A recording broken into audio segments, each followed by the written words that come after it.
মা মারা যাওয়ার কিছুদিন পর মায়ের ঘর পরিষ্কার করতে গিয়ে মায়ের হাতে লেখা একটি চিঠি পায় তার একমাত্র ছেলে।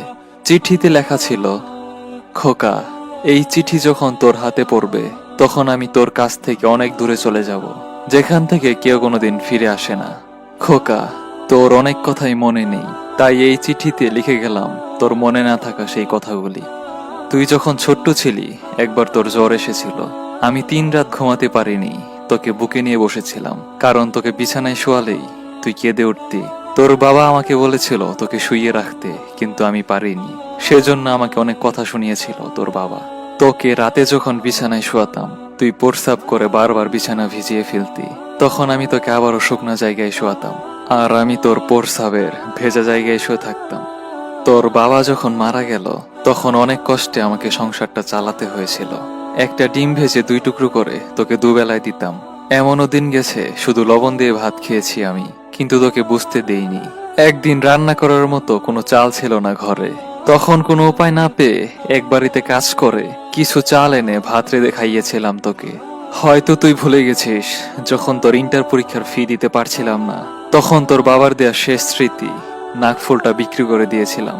আরো অনেক কথা আছে যা লিখতে গেলে হয়তো খাতা শেষ হয়ে যাবে, কিন্তু লেখা শেষ হবে না। ভাবছিস এত কথা তোকে কেন লিখে গেলাম? খোকা, তুই যখন বড় হলি, একটা ভালো চাকরি পেলি, এর কিছুদিন পরে বিয়ে করলি, তখন আমি তোদের নিয়ে ভালোই ছিলাম। মনে আছে খোকা, একদিন ঘর থেকে কিছু টাকা চুরি হলো। সেদিন তুই আমাকে জিজ্ঞেস করেছিলি আমি তোর টাকার ব্যাপারে কিছু জানি কিনা। তুই আমাকে সরাসরি কিছু না বললেও আমি বুঝতে পেরেছিলাম তুই আমাকে চোর ভেবেছিলি। এর কিছুদিন পর তুই আমাকে চোরের অপবাদ দিয়ে অন্য একটি ঘরে রেখে দিলি। খোকা, আমার সেই ঘরটিতে থাকতে অনেক ভয় করত, কারণ ঘরটি তোদের কাছ থেকে অনেক দূরে ছিল। তোকে একদিন বলেও ছিলাম আমার একা একা থাকতে ভয় লাগে। তুই বলেছিলি মরণ আসলে যে কোনো জায়গায় আসবে। আমার হাঁটুর ব্যথা বেড়েছিল, তাই তোকে বলেছিলাম, খোকা, আমাকে কিছু ওষুধ কিনে দিবি? তুই বলেছিলি এই বয়সে ওষুধ খাওয়া লাগে না, এমনি এমনি ঠিক হয়ে যায়। খোকা, বিছানা থেকে উঠতে পারতাম না, শরীরে ফুসকা পড়ে গিয়েছিল, শরীর থেকে পচা গন্ধ আসতো।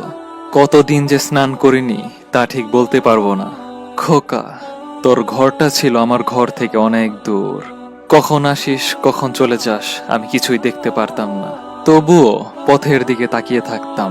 তুই যখন ছোট ছিলি আমি খেতে বসলে তোকে কোলে নিয়ে খেতে বসতাম, তবুও কখনো তোকে চোখের আড়াল হতে দিতাম না। খোকা, তুই যখন আমার কোলে পায়খানা করে দিতি, তোর পায়খানা পরিষ্কার করতে আমার একটুও ঘৃণা লাগতো না, কিন্তু তুই যখন আমার কাছে আসতি তখন নাকে রুমাল দিয়ে আসতি। কেন রে খোকা, আমার শরীর দিয়ে কি গন্ধ আসতো বলে? এক কাপড়ে আমাকে কত মাস যে থাকতে হয়েছে তা আমি ঠিক বলতে পারবো না। তুই যখন অনেকদিন পর একবার আমাকে দেখতে এসেছিলি, আমার খুব ইচ্ছে ছিল তোকে বুকে জড়িয়ে ধরি, কিন্তু খোকা, পারিনি তোকে বুকে জড়িয়ে ধরতে, কারণ আমার শরীরে তো অনেক ময়লা ছিল, তাতে যদি তোর দামি শার্ট প্যান্ট নষ্ট হয়ে যায়, এই ভয়েতে তোকে বুকে নিতে পারিনি সেদিন। খোকা, কখনো আমাকে একবারও জিজ্ঞেস করিসনি, মা, তোমার কিছু খেতে মন চায়? খাওয়ার কথা থাক, কতদিন যে তোর মুখে মা ডাক শুনিনি তাও ঠিক বলতে পারবো না। খোকা, আমার কি অপরাধ ছিল যে আমাকে তোর কাছ থেকে অনেক দূরে রাখলি? তুই কি পারতি না আমাকে তোর কাছে রাখতে? তুই কি পারতি না আমাকে একটা কাপড় কিনে দিতে? খোকা, তুই কি পারতি না আমাকে একটা ডাক্তার দেখাতে?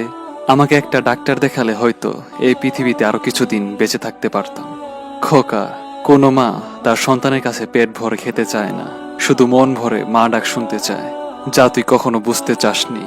খোকা, তোকে একটি শেষ অনুরোধ করছি, আমার এই চিঠিটা তোর সন্তানদের পড়ে শোনাবি, কারণ তুই বৃদ্ধ হলে তোর সাথে তোর সন্তানেরা যাতে এরকমটি আর না করে।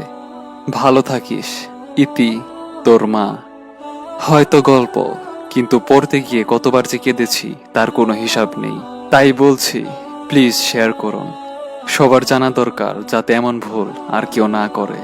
মা, তোমাকে অনেক ভালোবাসি।